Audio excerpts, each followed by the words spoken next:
Então, irmãos, vamos ser fiel ao tema, né? Em 2 Coríntios, o tema dessa igreja, o tema da celebração de 50 anos. 2 Coríntios, capítulo de número 5, e versículo de número 18.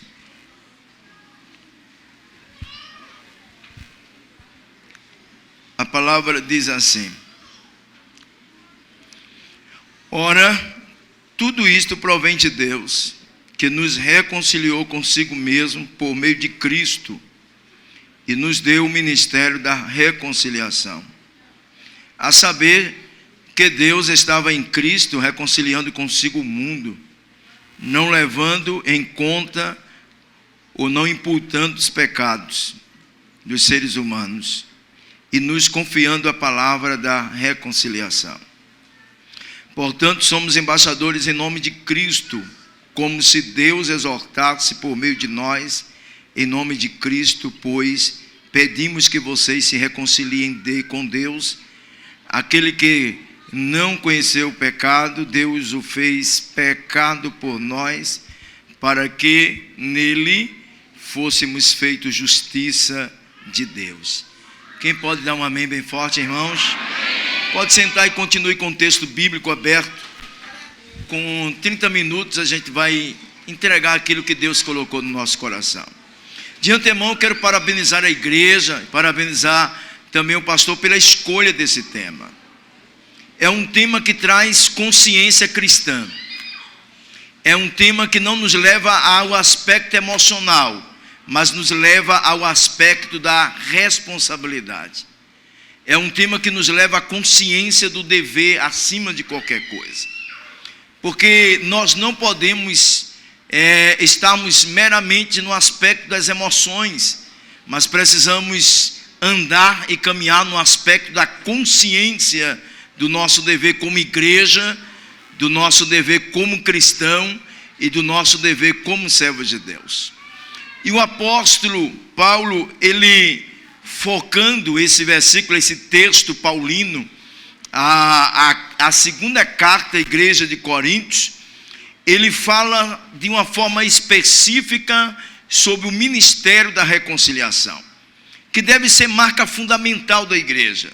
Não há como sermos igreja se nós não tivermos essa consciência de que nós somos um canal para restaurar e para conciliar quem está quebrado, destruído, desesperados e sem nenhuma perspectiva. A igreja precisa desta consciência. E Paulo, ele foca esse texto para trazer à igreja de Coríntios esta consciência do aspecto do ministério que nós devemos desenvolver. E ele começa, irmãos, no versículo de número 18 do capítulo 5, ele começa a falar da onde provém todas as bênçãos que norteiam a mudança e a transformação de uma pessoa. Se vocês observarem e lerem os versículos anteriores, onde Paulo vai falar exatamente da transformação e de que nós nos tornamos uma nova criatura e as coisas velhas se passaram, e ele vai falar exatamente da obra do Calvário, do amor de Cristo revelado. E quando ele chega aqui nesse versículo de número 18, ele começa dizendo assim: porque ora, tudo isso provém de Deus. Ou seja, o que é que nós precisamos entender, irmãos? É que se nós temos chegado a qualquer estágio, ou se nós temos tido a misericórdia de estarmos na presença de Deus, nós não podemos compreender isso como um mérito humano. O trabalho e a obra da salvação, antes de qualquer coisa, foi uma iniciativa de Deus. Nós não podemos nos orgulhar com os nossos méritos e proclamarmos de uma forma direta ou indireta, objetiva ou subjetiva, de que a salvação é uma conquista pessoal, ou é um evangelho de obras, ou um cristianismo que é marcado como o meio de salvação, os méritos daquilo que nós realizamos e praticamos. Quando nós olhamos para a nossa debilidade, fraqueza, falência humana, o apóstolo Paulo diz que nós, enquanto humanos, só queremos praticar o que é ruim.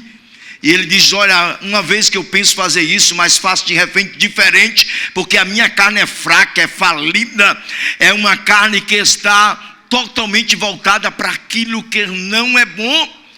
Mas Paulo diz: olha, tudo que pode, que vem acontecer nas nossas vidas, é exatamente porque vem de Deus. A salvação e o trabalho da restauração é um passo de Deus em direção a restaurar as nossas vidas.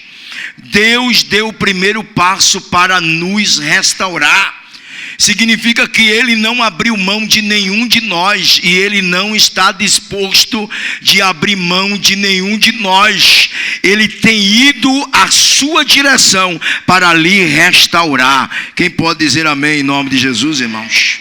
E é coisa interessante porque nós vivemos em uma época das pessoas em busca dos méritos, das religiões das obras, do homem que procura a glória para si.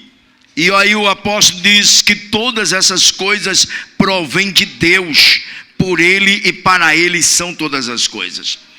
Quando Paulo escreve a carta aos Efésios, ele diz assim: olha, pela graça sois salvo. Isso não vem de vós, é dom de Deus, vem de Deus. Então, irmãos, a salvação é o amor de Deus sendo revelado em direção a nós. Se nós temos que celebrar alguma coisa aqui, é porque Deus teve misericórdia, compaixão, e Ele veio em direção a nós, porque nós estávamos mortos em nossos delitos e pecados. Por nós mesmos nunca nos levantaríamos para entrar na presença de Deus, para lhe adorar, mas a misericórdia dele foi tão grande, que nós estamos aqui para te exaltar o seu nome. Esse é o passo de Deus.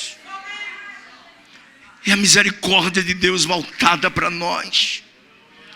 O grande Billy Graham disse que o maior milagre é exatamente Deus ter descido dos céus e pisado na terra por causa da minha vida e por causa da sua vida.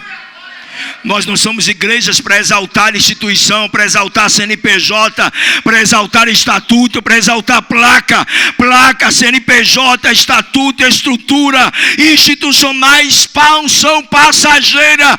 Nós servimos ao Senhor porque o olhar misericordioso de Deus veio em direção a nós e nos tirou do saco de lodo e nos fez entrar em sua presença.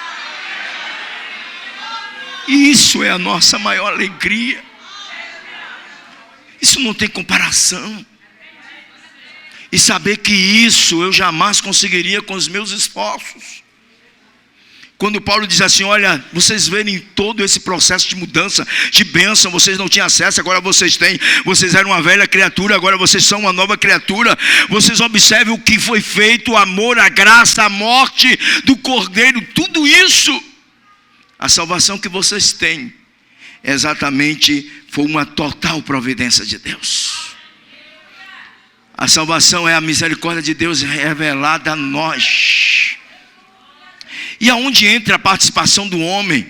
Porque as pessoas ainda insistem em apregoar a salvação como resultado de mérito humano.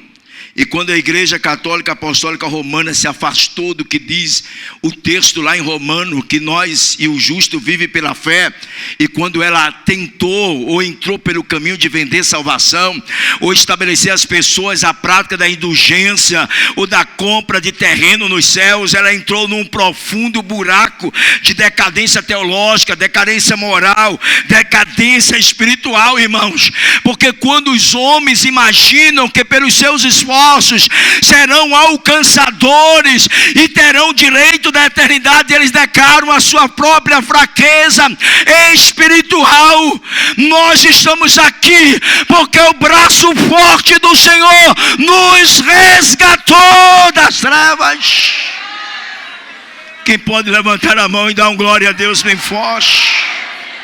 Dá para você andar com o nariz empinado? Dá para você achar que é melhor do que alguém na igreja? Dá para você entrar e olhar o outro com desprezo. Dá para você achar que você é o cara, é o dunga, é o bambambam, aquele que nunca passa. Onde o profeta Isaías diz que nós somos como um pedaço de carne que a qualquer momento apodrece, mas nós seremos revestidos de glória quando o Senhor voltar sobre as nuvens. Nós precisamos entender essas coisas. Se cada um de nós tivéssemos essa consciência de que tudo que temos e que somos no seu reino é de total mérito de Deus, nós não seríamos e não viveríamos com tanta prepotência, autossuficiências e guerras internas que nos afasta da essência da palavra. Tudo vem do Senhor. Diga para o teu irmão, todas as coisas, diga para ele, todas as coisas que tem transformado as nossas vidas, vem do Senhor, vem do Senhor.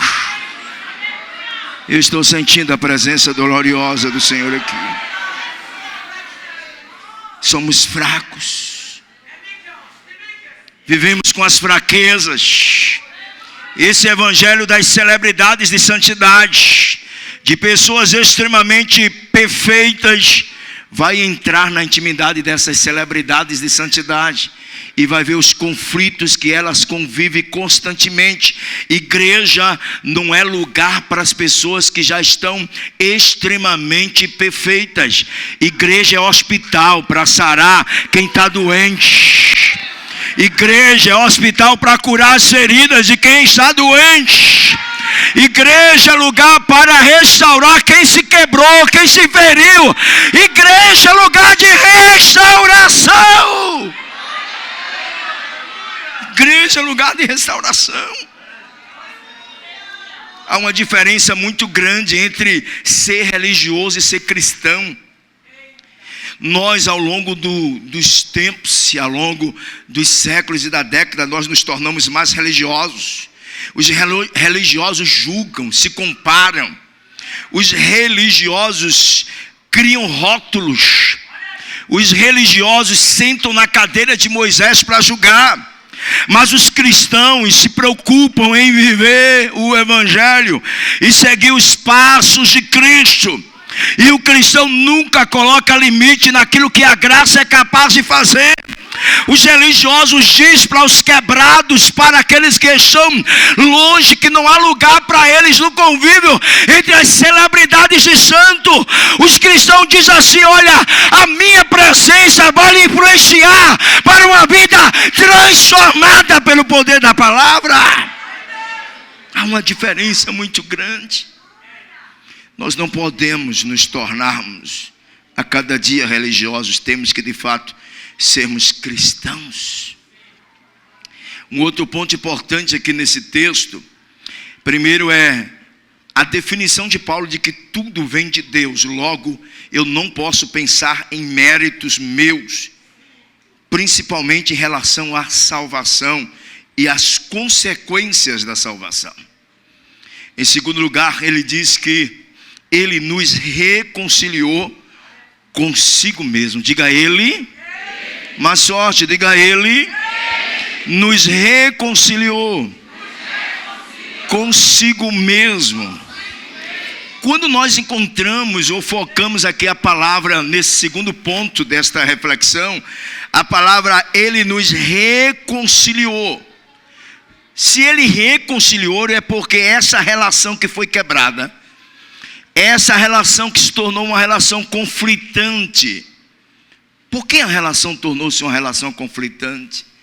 Porque a Bíblia diz que Deus, sendo santo, ama o pecador, mas aborrece o pecado.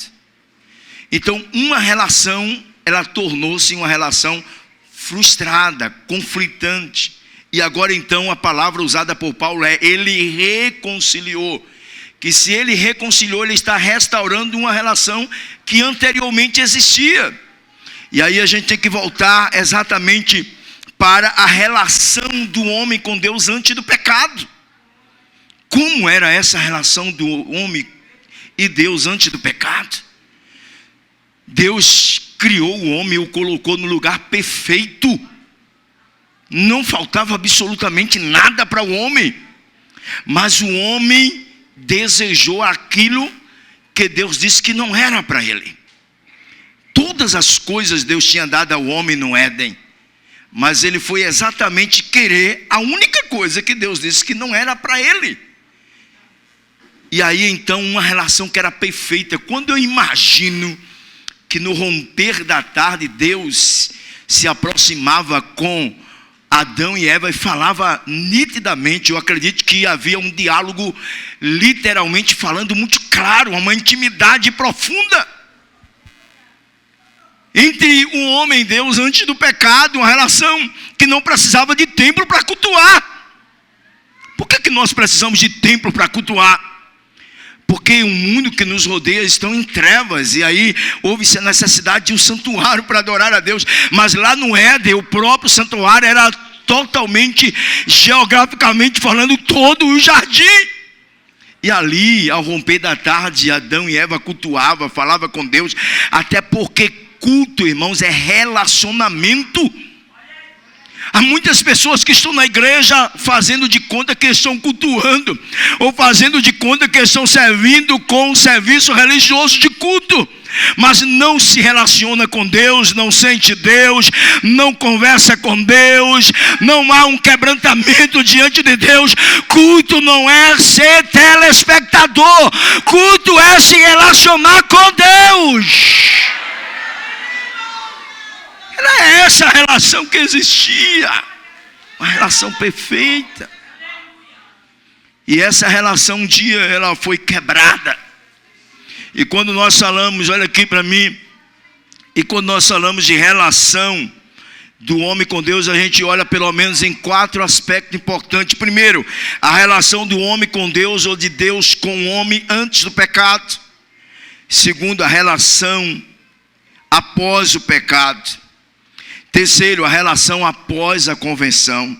E quarto, a relação após a glorificação. Havia uma relação. Aí o apóstolo Paulo, ele diz que ele reconciliou consigo mesmo por meio de Cristo.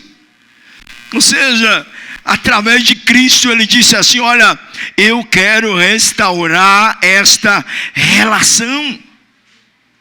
Irmãos, quando nós imaginamos que a nossa vida, evangelho tem que ser marcado com relacionamentos com Deus, há uma preocupação muito com a igreja de hoje.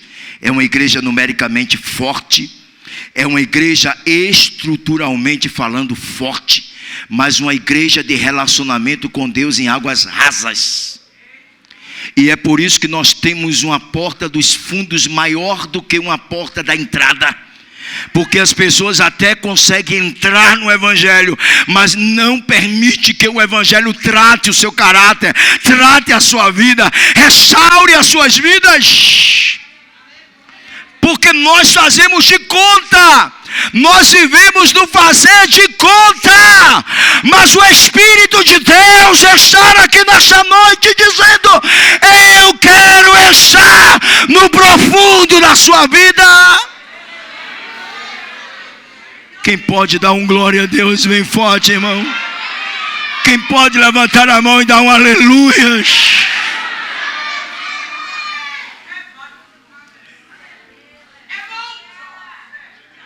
Poder, dons, tudo isso tem que ser uma consequência de uma intimidade, de uma relação com Deus. Como nós vamos reconciliar o mundo com Deus, ou sermos proclamadores desse ministério da reconciliação, se existem pessoas dentro da igreja que não se sentem reconciliadas, que não sentem a graça, que não sentem a salvação? Como nós, enquanto igreja, seremos proclamadores desse ministério da reconciliação, quando nós temos muitas pessoas dentro da casa de Deus que ainda não se sente reconciliada, que não tem intimidade com o seu Deus, que não sente a plenitude da presença dele, que não sabe o que é sentir a presença do Pai, sentir a graça do Pai? ele diz que ele nos reconciliou. Essa relação conflitante, essa relação de desastres, o Senhor quer levá-lo a uma relação de estabilidade com Ele. Quem está entendendo diz amém, meus irmãos. E quando nós entendemos que Ele nos reconciliou, aí o apóstolo Paulo, ele diz assim, e Ele nos deu. Diga aí, Ele nos deu. Diga mais forte, Ele nos deu o ministério da reconciliação. Mas para mim, ser portador desse evangelho, eu tenho que me sentir reconciliado. As estatísticas dizem que está aumentando a quantidade de pessoas que estão sendo aglomeradas dentro da igreja sem terem nascido de novo. Um suposto novo nascimento, uma suposta fé. E isso tem aumentado. E por isso a igreja tem perdido em qualidade de produtividade. Porque os cristãos que têm aderido, eles não têm aderido por uma experiência de um novo nascimento, mas muitas vezes por opções as mais diversas. E aí nós aglomeramos pessoas sem estarem reconciliadas, sem estarem transformadas e sem estarem nascidas com Deus. Quando nós pensamos de que nós somos uma igreja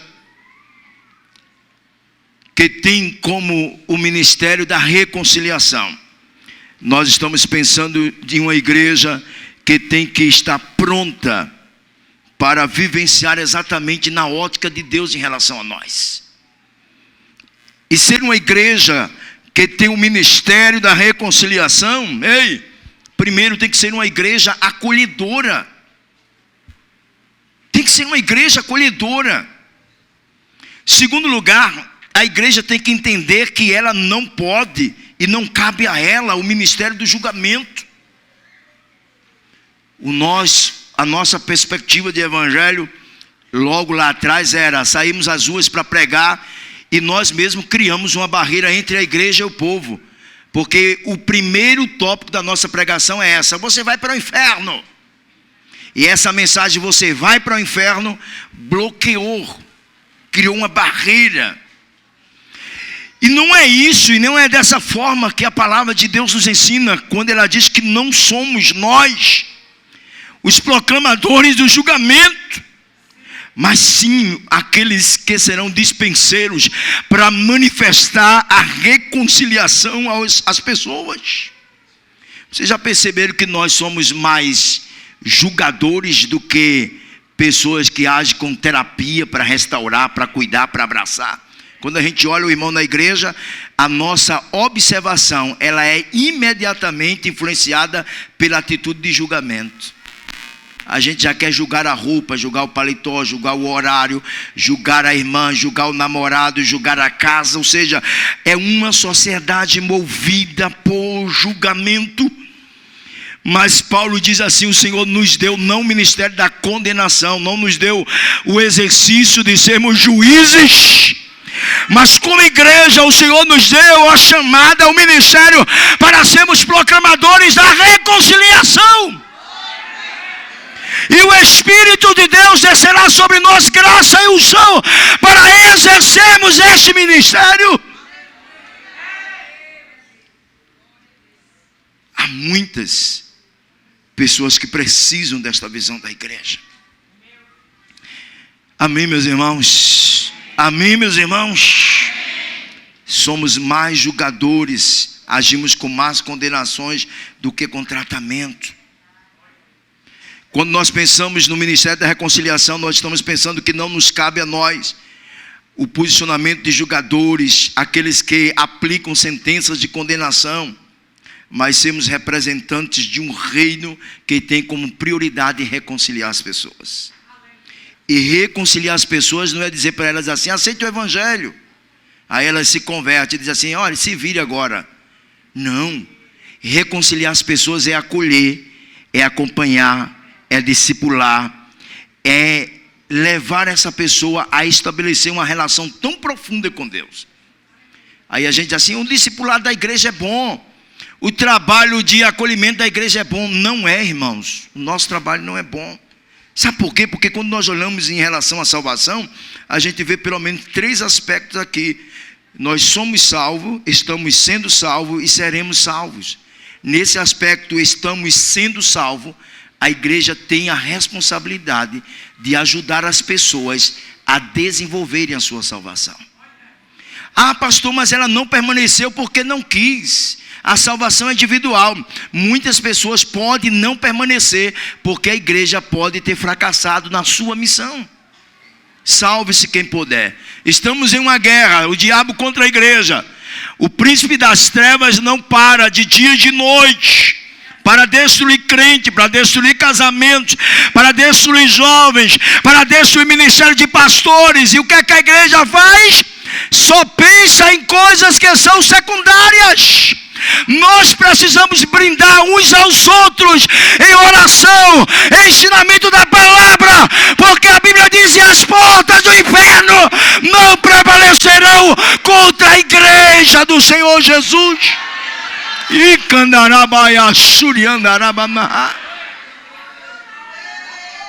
muitas pessoas caíram na fé porque nós fomos culpados. Muitas pessoas se perderam no caminho porque nós deixamos de cumprir a nossa missão de exercermos o ministério da reconciliação. O desenvolvimento da salvação de cada crente. Alguns dizem assim: não, eu estou bem. Irmão, que se vire para lá. A irmã Maria está uma bênção. Glória a Deus, aleluia. Escola dominical, culto de libertação, culto de ensino. Mas como é que está a irmã Sebastiana? Está fraca. É uma igreja que uns estão bem e outros não estão bem. Como é que está o irmão Sebastião? Está bênção. Mas como é que está o irmão Joãozinho? Irmão Joãozinho está com o pé na igreja, está outro lá. Irmãos, nós temos a responsabilidade de ajudarmos uns aos outros a desenvolverem a salvação. Quem está entendendo diz amém nesta noite.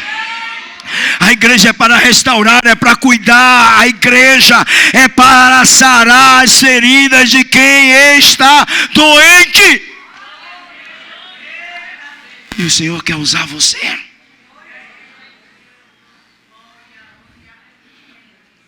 Talvez você quisesse uma palavra, né? Vamos marchar hoje. A gente se acostumou com muitos jargões. E o Senhor está dizendo assim: nós queremos que vocês compreendam que o que mede a espiritualidade de uma igreja não é a qualidade de um culto. O que mede a qualidade de uma igreja é a conduta dos seus membros e a relação social que a igreja tem com a comunidade. Cuidar de uma pessoa, visitar um doente, visitar um enfermo, ir na casa de um casal que está se quebrando na relação e orar, ensinar, restaurar, interceder, vale muito mais do que marchar na igreja. Fazer uma visita lá no hospital ao irmão que em algum momento está passando uma situação, mas está lá, precisa de uma palavra na hora certa, precisa de uma igreja que exerça terapia, restauração, vale muito mais do que cantar em um grupo na igreja. É essa consciência de igreja que a gente precisa ter. A nossa consciência de igreja foi se perdendo ao longo do tempo. Se limita a eu cantar um conjunto, é bom, é bom. Se limita a eu marcar o horário no ensaio, é bom, é bom. Se limita a eu marcar minha presença na viagem, é bom, é bom. Mas isso não é a principal consciência de sermos igreja. E quando nós não levamos os membros à verdadeira consciência do que é sermos igreja em relação ao nosso compromisso com o ministério da restauração, nós muitas vezes não estamos desenvolvendo a nossa salvação. Até porque a salvação é para ser desenvolvida. E a gente só desenvolve a salvação quando nós chegamos a esta consciência. Quem pode dizer amém, meus irmãos? Uma igreja que exerce o ministério da reconciliação, irmã Lourdinha, é uma igreja que tem uma atitude de acolhimento. Por que as pessoas estão procurando tudo que é seita por aí?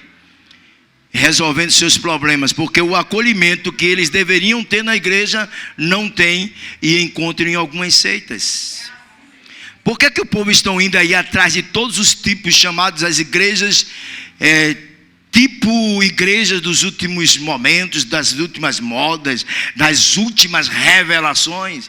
Porque nas igrejas que têm raiz, nas igrejas que estão fundamentadas na palavra, sobra legalismo e falta acolhimento. E quando sobra legalismo e falta acolhimento, nós ficamos ultrapassados. E aqueles que conhecem na essência a profundidade da palavra, fica dizendo assim: por que ali está assim? É porque o que Jesus nos ensinou de que precisa acolher. Jesus foi um grande acolhedor, sim ou não? Sim ou não, irmãos? A mulher adúltera, quem lembra daquele fato? Chegou lá os legalistas: Senhor, essa mulher aqui, a lei diz que é para ser morta a pedrada, porque ela foi agora pega na prática de adultério. Eles queriam pegar Jesus numa contradição e queria terrivelmente causar profundas lesões e homicídio àquela mulher. Jesus disse: bom, é o seguinte, a lei de fato diz isso, eu não vou desfazer da lei. Entretanto, comece a se examinar. E é o que nós precisamos fazer todos os dias. Antes de olharmos com o olhar de julgador, nós precisamos examinar nas nossas vidas.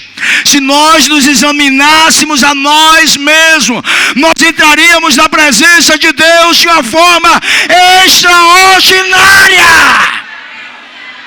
O apóstolo Pedro diz assim: humilhai-vos debaixo da potente mão de Deus, porque ao seu tempo Ele vos exaltará, diz o Senhor em sua palavra. É isso que nós estamos. Em vez de nós estarmos gastando tempo, de estarmos falando uns dos outros, de estarmos rotulando uns aos outros, de estarmos brigando contra uns aos outros. Os conflitos existem porque é pertinente à existência de pessoas. Mas quando os conflitos saem da sua naturalidade e vai para outros campos, ele na realidade traz profundo estrago às pessoas. Olha aqui para mim, uma igreja que exerce o ministério da reconciliação tem que ser acolhedora. E a gente diz assim: eu sou acolhedor. Será que você é acolhedor? Nós somos uma igreja acolhedora. Será que somos uma igreja acolhedora? Jesus disse à mulher: mulher, nem eu te condeno, vá em paz e não peques mais. Jesus veio acolhendo aqueles que estavam esquecidos, que estavam desprezados. Quem lembra da parábola do bom samaritano? Jesus disse assim: faz igual ao samaritano. A igreja não está fazendo igual ao samaritano. A igreja recebe as pessoas com feridas, mas não focam em curar essas feridas. Por isso, existem muitas pessoas crentes, mas doentes na alma, doentes no espírito, porque a igreja não tem sido uma igreja terapêutica. Uma coisa, irmãos, para concluir, eu já vou fechar aqui, é que a igreja acolhedora é uma igreja que tem ouvidos aguçados. Ouvidos aguçados para quê? Para ouvir o clamor das almas que pedem socorro. Às vezes no nosso corre-corre, nós dizemos assim: eu não tenho nem tempo para lhe ouvir. Teve na terra um homem mais ocupado do que Jesus? Não. Esse homem estava aqui, estava ali, estava em Samaria, estava em Galileia, depois ia para Belém. Ele disse: olha, o filho do homem não tem nem aonde repousar a cabeça. Mas quando chegava aos quebrados, desprezados, doentes, excluídos, ele parava para ouvir. Você sabia que tem muitas pessoas na igreja que estão dizendo assim: eu queria alguém para me ouvir. Porque os nossos ouvidos não estão aguçados para ouvir o clamor das almas que necessitam serem ouvidas. Mas eu profetizo que sobre a minha vida e sobre a sua vida, o Senhor vai colocar o som para ouvirmos o clamor. daqueles que precisam ouvir. Alguém na sua congregação precisa ser ouvido. Líderes precisam ser ouvidos. O Espírito do Senhor está neste lugar. Não é porque você tem um cargo de liderança que você não precise ser ouvido.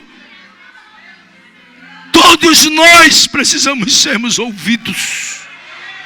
E uma igreja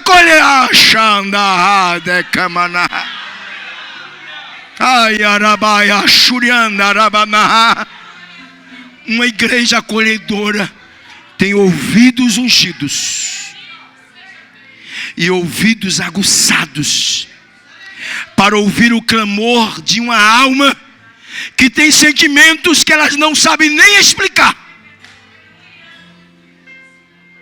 Pastor Evandro, tem pessoas que têm sentimentos e têm necessidades que não sabem nem expressar. E outras até conhecem suas necessidades, mas elas não sabem como encontrar solução para essas necessidades. Mas é a igreja que tem a palavra da reconciliação. A igreja que tem a palavra que diz para ela: olha, o Senhor tem um remédio, o Senhor tem um braço para lhe acolher, para lhe restaurar. Esta noite é noite de restauração, igreja. Ouvidos aguçados. Uma igreja acolhedora, ela tem ouvidos aguçados. Alguém lá que canta com você no ciclo de oração precisa ser ouvida. Alguém que está sentando com você lá no púlpito precisa ser ouvido. Mas ele fala em línguas, ele marcha, ele dá glória. Mas você sabe como está a alma dele? O fato dele marchar, falar em língua, cantar, não significa que está tudo bem não, viu? Tem necessidades, tem sentimentos.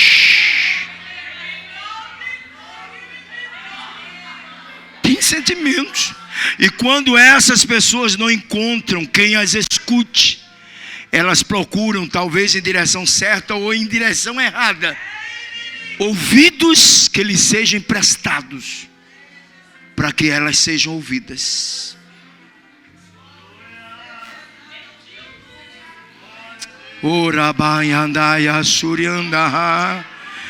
Quem pode levantar a mão para adorar esse rei? Quem pode levantar as suas mãos assim, ó? Diga: Deus, tua graça, tua misericórdia, Senhor. Oh, Rabaia Shuriandarabana. Senhor, traz tua misericórdia sobre nós.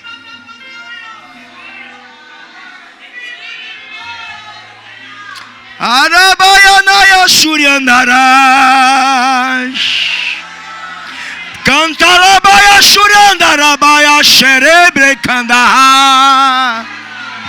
O Senhor está sarando corações aqui.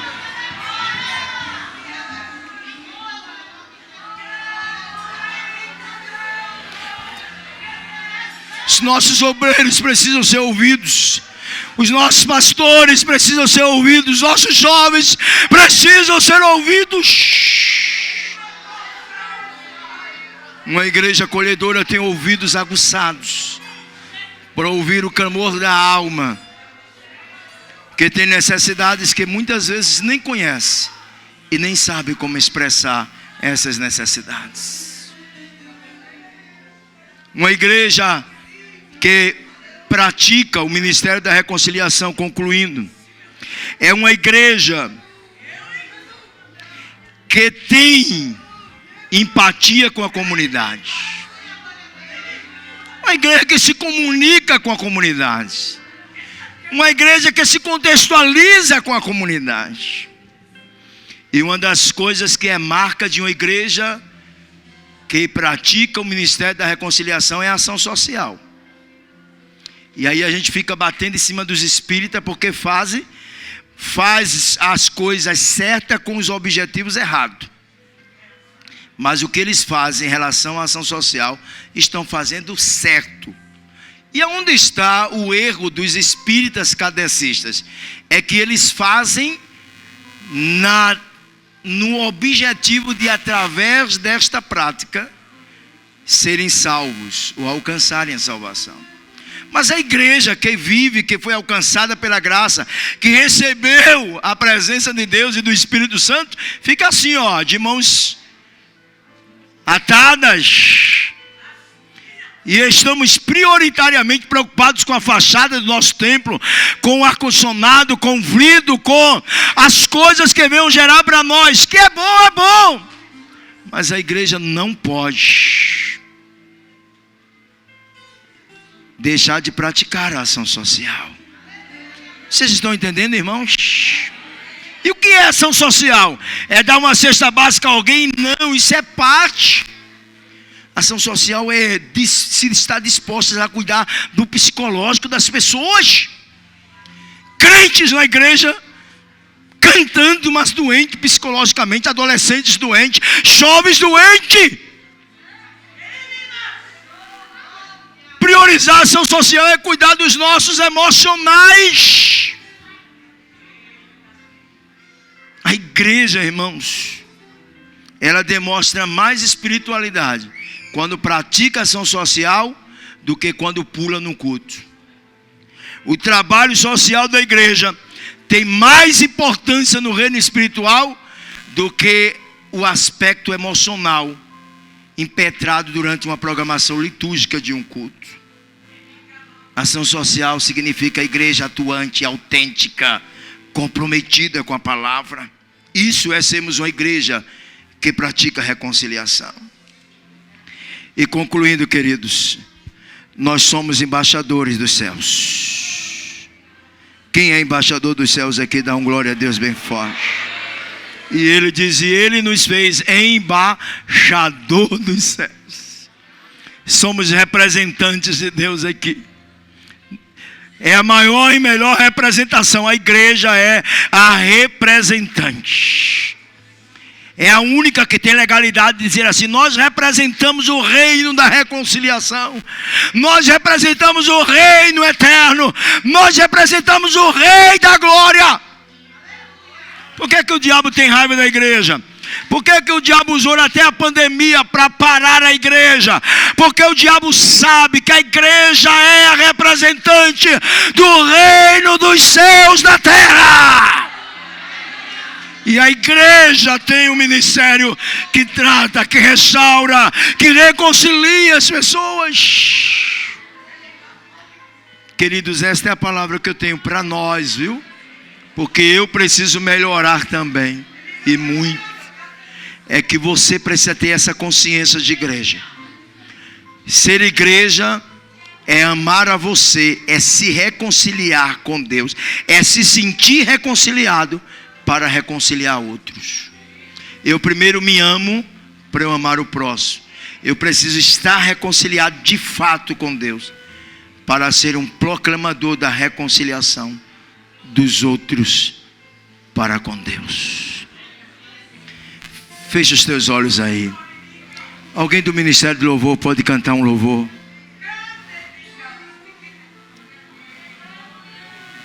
Orabaya Shuriandarabanaha. Orabanaya Surandarabanaha. O Cantarabaya Shuriandarabanaha. Que precisa ser tratado pelo Senhor. Que precisa ser tratado pelo Senhor. Levanta as tuas mãos assim, ó. Fica com as tuas mãos levantadas. Fica com as tuas mãos levantadas. Diga: Espírito Santo, venha tratar o meu coração. Venha tratar as minhas visões. Venha curar as minhas feridas. Venha me tratar, porque eu quero ser uma igreja autêntica ao teu chamado. E Senhor amado, é o ministério da reconciliação. Orabaya Shuriandarabanaha. Vá adorando o nome do Cordeiro de Deus. E ele diz: eis que eu estou no vosso meio, digno de glória é o Senhor, O apóstolo Paulo diz: por ele, para ele são todas as coisas. Glória, pois, a ele pelos séculos, pelos séculos, pelos séculos dos séculos. Amém. Por inteiro.